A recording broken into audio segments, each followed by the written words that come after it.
Master Jet, ask ko lang kung may matatanggap din po bang PBB, mga non-teaching sa division office po sa PBB 2021.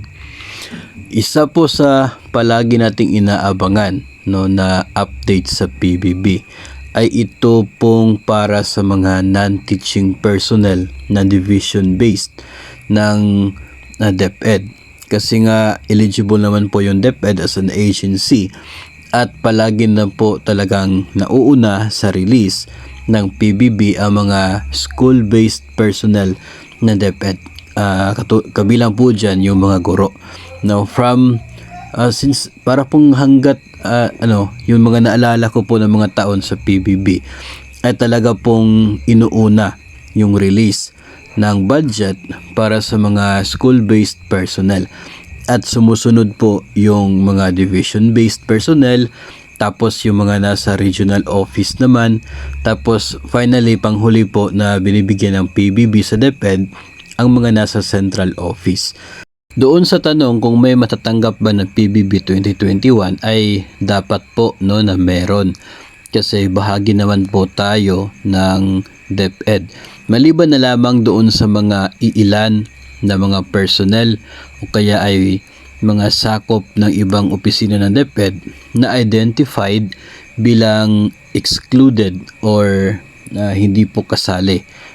Mayroon po kasing iilang mga offices ng DepEd, yun pong mga naging dahilan doon sa non-compliance ng DepEd at mga naging dahilan sa mababang score ng DepEd doon sa dalawang criteria.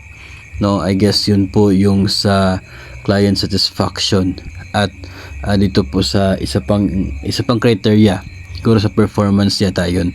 So dalawang criteria yon ng DepEd na may score lamang na 2 at 3. So yung mga offices na naging dahilan kung bakit ganun lang kaliit ang achievement ng DepEd for that particular criteria, sila po ay kabilang sa mga excluded doon sa PBB. So kung tayo po ay hindi naman kasali doon sa mga identified offices na yon, so tayo po na mga nasa division personnel ay eligible pa rin na makakatanggap ng PBB 2021.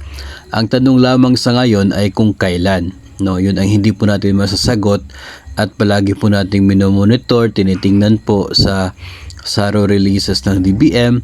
Baka sakali na one day ay mayroon ng ilalabas na budget para sa PBB naman na mga nasa division based ng personnel ng DepEd. As of ngayon ay wala pa po, wala pang pondo for that purpose. Alam ko naman po na pinaprocess na po yan ng iba't ibang siguro division offices o kaya regional offices para ma-process at ma-release yung pondo.